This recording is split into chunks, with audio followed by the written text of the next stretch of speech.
அனைவருக்கும் வணக்கம். அதிமுகவுடைய பொதுச் செயலாளர் எதிர்க்கட்சி தலைவர் எடப்பாடி பழனிசாமி நேற்று ஜனவரி 28 ஒரு அறிவிப்பு ஒன்றை வெளியிட்டிருக்காங்க.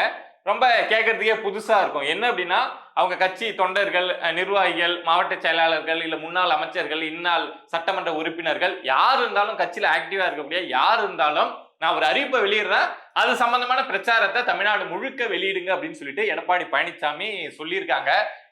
என்ன சொல்லியிருக்காங்க அப்படின்னா, ரொம்ப புதுசா இருக்கு அப்படின்னு வைங்களேன். என்ன அப்படின்னா, விடிய ஆட்சி உங்கள் வீட்டு பில்லே சாட்சி அப்படிங்கிற தலைப்புல நிறைய டேட்டாஸ் அப்படிங்கிறத வெளியிட்டு இருக்காங்க அதிமுக. சோ அது சம்பந்தமான பிரச்சாரத்தை தமிழ்நாடு முழுக்க மக்கள்கிட்ட கொண்டு போய் சேருங்க அப்படின்னு சொல்லிட்டு எடப்பாடி பழனிசாமி சொல்லியிருக்காங்க. நம்ம இதுக்கு முன்னாடி வரைக்கும் தேர்தல் பிரச்சார நேரம் வருது, ஆளும் கட்சிக்கு எதிரான இஷ்யூ எதிர்கட்சி கையில எடுக்கிறாங்க அப்படின்னா, மக்கள் சார்ந்த பிரச்சனைகள் தான் ரொம்ப மெயினா டார்கெட்டா வச்சு பேசுவாங்க, பிரச்சாரம் அப்படிங்கறத பண்ணும் அப்படின்னு சொல்லுவாங்க. ஏன்னா அதுதான் ஒர்க் அவுட் ஆகும் அப்படிங்கிறது இது வரைக்கும் நடந்த எலெக்ஷன்ல இருந்து நம்ம கத்துக்கிட்ட விஷயம். மேஜரா ரூலிங் கவர்மெண்ட்ல என்னென்னலாம் நடந்தது, இப்ப திமுக கவர்மெண்ட்ல நம்ம எடுத்து பேசணும் அப்படின்னா, சட்ட ஒழுங்கு பிரச்சனை எந்த அளவுக்கு மோசமா இருக்கு அப்படின்னு பேசலாம்.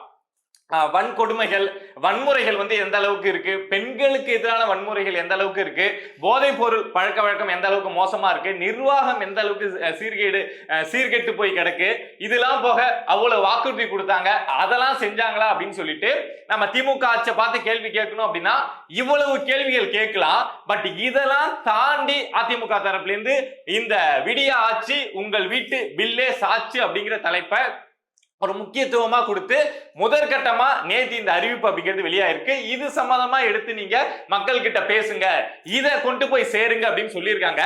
சரிப்பா, அந்த கான்செப்டுக்குள்ள என்னதான் சொல்ல வராங்க, விடிய ஆட்சி உங்கள் வீட்டு பில்லே சாட்சின்னு தலைப்பு சொல்றாங்க, உள்ள என்ன சொல்ல வராங்க அப்படின்னா, 2021 இங்க ஒரு வீட்டோடைய செலவு, அந்த வீடு அவங்க சொல்ற அந்த ரேஞ்சை பார்த்தோம் அப்படின்னா, அதை மிடில் கிளாஸ் அப்படின்னு எடுத்துக்க முடியாது, ஒரு அப்பர் மிடில் கிளாஸ் ஒரு குடும்பம் இருக்காங்க அப்படின்னா, அவங்க 2021 ஒவ்வொரு விஷயத்துக்கும் எவ்வளவு செலவு பண்ணாங்க, 26ல இப்ப எவ்வளவு செலவு பண்ணிட்டு இருக்காங்க. சோ இந்த 5 வருஷத்துல ஒரு குடும்பம் எக்ஸ்ட்ரா எவ்வளவு செலவு பண்ணிருக்காங்க. 2021 ஒரு எக்ஸாம்பிளுக்கு சொல்றேன், 20,000 ரூபாய் அந்த குடும்பத்தை ஓட்ட முடியும் அப்படின்னு ஒரு குடும்பம் இருந்தது அப்படின்னா, 26ல அந்த குடும்பம் எவ்வளவு இருந்தா ஓட்ட முடியும் அப்படிங்கிற ஒரு கணக்கு வழக்க, ஒரு குடும்பத்துக்குள்ள என்ன பிரச்சனை இருக்கும், விலைவாசி உயர்வு அப்படின்னு நம்ம வெளிப்படையா பேசிட்டு போயிடுவோம். ஆனா ஒரு குடும்பத்துக்குள்ள என்ன இருக்கும், அதனால ஒரு குடும்பத்துக்குள்ள எவ்வளவு நிர்வாக சிக்கல் வரும், பினான்சியல் மேனேஜ்மெண்ட்ல எவ்வளவு பிரச்சனை வரும், சோ அந்த விஷயங்களை பேசுற மாதிரி இந்த டேட்டாஸ் அப்படிங்கிறது வெளியாயிருக்கு. சிம்பிளா ஒரு எக்ஸாம்பிள் சொல்லணும் அப்படின்னா, 2021 ஒரு லிட்டர் பாலோட விலை 50 ரூபாய், அதை வச்சு ஒரு கணக்கு அப்படிங்கிறத போட்டிருக்காங்க. இத மாதிரி ஒவ்வொரு பொருளுக்கும் அரிசி, துவரம் பருப்பு, சமையல் எண்ணெய் அப்படின்னு சொல்லிட்டு நிறைய, கோதுமை, மின்சார கட்டணம், வீட்டு வரி கட்டணம் அப்படின்னு சொல்லிட்டு 21க்கும் 26க்கும் உள்ள வித்தியாசத்தை அவங்க அதுல காமிச்சு, இதனால எந்த அளவுக்கு மக்களுக்கு இழப்பு ஏற்பட்டிருக்கு அப்படின்னு அந்த டேட்டாவில் சொல்லியிருக்காங்க. நான் அதை எக்ஸாம்பிளா ஈஸியா புரியுற மாதிரி ஒரே ஒரு பொருளை வச்சு சொல்லிடுறேன், பாலை வச்சு சொல்லிடுறேன். 2021 ஒரு லிட்டர் பாலோட விலை 50 ரூபாய். ஒரு குடும்பம், ஒரு நார்மலான குடும்பம், ஒரு அப்பர் மிடில் கிளாஸ் குடும்பம் அப்படின்னா 3 லிட்டர் யூஸ் பண்றாங்க அப்படின்னு வச்சுக்கோங்க அப்படின்னு சொல்லிட்டு இந்த டேட்டாவில் போட்டிருக்காங்க. சோ அப்ப 2021 ஒரு லிட்டர் பால் 50 ரூபாய், 3 லிட்டர் அந்த குடும்பம் வாங்குறாங்க அப்படின்னா ஒரு நாளைக்கு 150 ரூபாய் செலவு பண்ணிட்டு இருந்திருப்பாங்க. ஆனா இப்ப அதே குடும்பம் அதே 3 லிட்டர் பாலுக்கு 180 ரூபாய் செலவு பண்ணிட்டு இருக்காங்க. சோ ஒரு நாளைக்கு 30 ரூபாய், ஒரு நாளைக்கு 30 ரூபாய் அப்படிங்கிறது ரொம்ப சாதாரணமா தெரியும், 30 ரூபாய் ஏறி இருக்கு, 5 வருஷம் ஆச்சு அப்படின்னு தெரியும். ஆனா ஒரு நாளைக்கு 30 ரூபாய் அப்படிங்கிறப்போ அதோட சுமை பார்க்கறதுக்கு ரொம்பவே அதிகமா இருக்கும். அப்படி பாக்குறப்போ 30 ரூபாய் இன்ட்டு 365, ஒரு வருஷத்துக்கு 365 நாளா, சோ அது 365 இன்ட்டு 5 வருஷம், திமுக ஆட்சி இந்த 5 வருஷமா நடக்குது இல்ல, சோ அப்படி கால்குலேட் பண்ணி பாக்குறோம் அப்படின்னா 1, 10, 100, 1000, 10,000, 54,750 ரூபாய் ஒரு குடும்பம் இந்த 5 வருஷத்துல, ஒரு அப்பர் மிடில் கிளாஸ் குடும்பம் பாலுக்காக மட்டுமே செலவு எக்ஸ்ட்ரா பண்ணிருக்காங்க. செலவு பண்ணது கிடையாது, அந்த சுமையா ஏறின செலவு இருக்குல்ல, அது மட்டுமே 54,750 ரூபாய் இந்த 5 வருஷத்துல ஒரு குடும்பம் எக்ஸ்ட்ரா செலவு பண்ணிருக்காங்க அப்படின்னு சொல்லிட்டு, ஒவ்வொரு பொருளுக்கும் பாலுக்கு 54,000, இல்ல துவரம் பருப்புக்கு 6,000, இல்ல சமையல் எண்ணெய்க்கு 9,000 அப்படின்னு சொல்லிட்டு மொத்தமா எவ்வளவு ஒவ்வொரு பொருள் மேலையும் இந்த திமுக அரசு விலைவாசியை கட்டுப்படுத்த முடியாம அதை ஏற விட்டுருக்கு. உடனே கேட்கலாம், விலைவாசி திமுக அரசு கட்டுப்படுத்தணும்னு நினைச்சா மட்டும் முடிஞ்சிருமா அப்படின்னா நினைச்சா முடியும். இந்த பொருள் விலை ஏறக்கூடாது அப்படின்னு அரசு நினைச்சது அப்படின்னா வெளியில விலை ஏறினா கூட அரசு அதை எப்பொழுதும் விற்கக்கூடிய விலைக்கு மக்களுக்கு கொடுத்துட்டு அந்த பாரத்தை அந்த சுமையை அரசு தாங்க முடியும். அது அதிமுக ஆட்சி காலத்துல பண்ணாங்க. பட் அதை திமுக அரசு பண்ணல. சோ இத மாதிரி ஒவ்வொரு பொருளுக்கும் சொல்லிட்டு கடைசியா என்ன சொல்றாங்க அப்படின்னா மாதாந்திர செலவு அப்படிங்கிறது 2021 15,000 அப்படின்னு இருந்ததுங்க. ஆனா அப்போ 2021 ஒரு குடும்பம் 15,000 மத்த செலவெல்லாம் அந்த மாதாந்திர செலவை 15,000 முடிச்சுட்டு இருந்தாங்க அப்படின்னா இப்ப அதே குடும்பம் அந்த செலவை முடிக்கணும் அப்படின்னா கிட்டத்தட்ட 55,000 தேவைப்படுது. அந்த அளவுக்கு விலைவாசி அந்த பொருட்கள் எல்லாமே ஏறி இருக்கு. தெரியும், தண்ணி வரியிலேருந்து வீட்டு வரியிலேருந்து மின்கட்டண வரியிலேருந்து என்னென்ன வரிக்கு வரின்னு இருக்கா அதை ஏத்தி விடுறா அப்படிங்கிற மாதிரி எந்த அளவுக்கு ஏத்தி வச்சிருக்காங்கன்னு தெரியும். ஸோ அந்த அளவுக்கு ஏறி போயிருக்கு.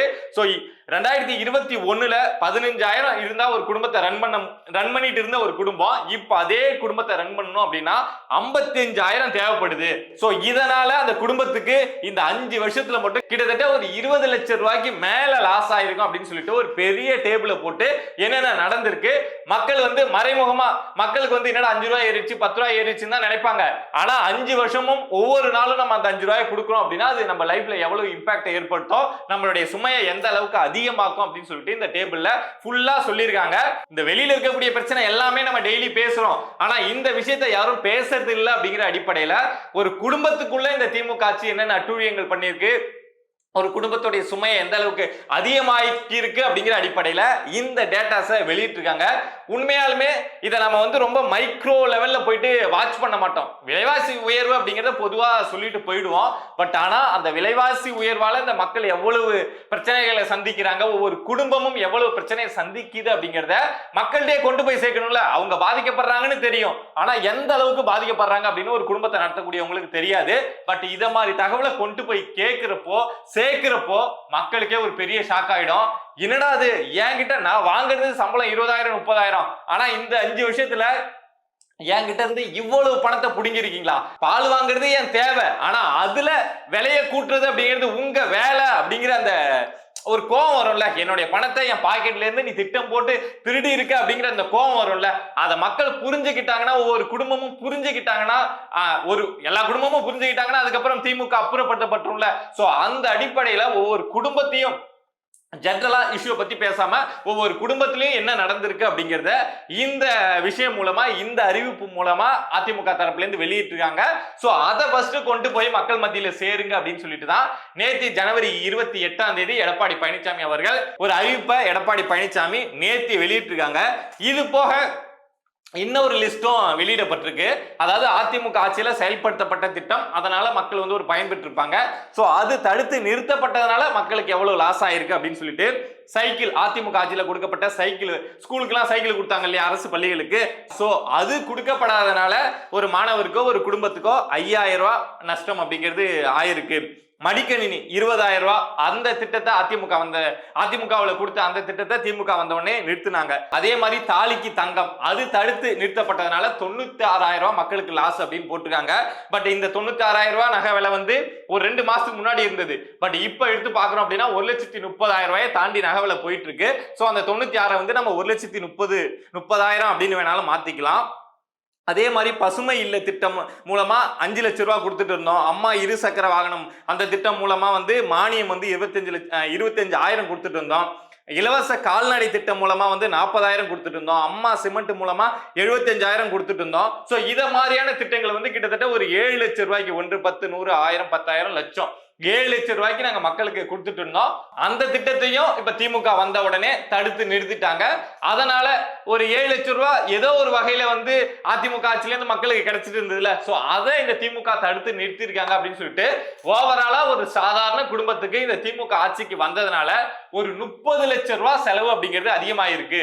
செலவு கிடையாதுங்க, செலவு அப்படிங்கிறது யூசுவலா ஆகிறதுதான். எக்ஸ்ட்ரா செலவு மட்டுமே ஒரு 30 லட்சம் ரூபாய் அதிகமாயிருக்கு அப்படின்னு சொல்லிட்டு அதிமுக தரப்புல இருந்து ஒரு அறிவிப்பை வெளியிட்டிருக்காங்க. சோ அந்த அறிவிப்பை வெளியில கொண்டு போய் சேர்க்கணும், மக்கள்கிட்ட கொண்டு போய் சேர்க்கணும் அப்படிங்கிற ஒரு முதல் முயற்சியா இந்த விஷயத்த கையில எடுத்திருக்காங்க. பட் இது உண்மையாலுமே ஒரு டீப்பான விஷயம் தான். மக்கள்கிட்ட கொண்டு போய் சேர்த்துட்டா மக்கள் என்ன நடந்திருக்கு அப்படிங்கிறத புரிஞ்சுப்பாங்க.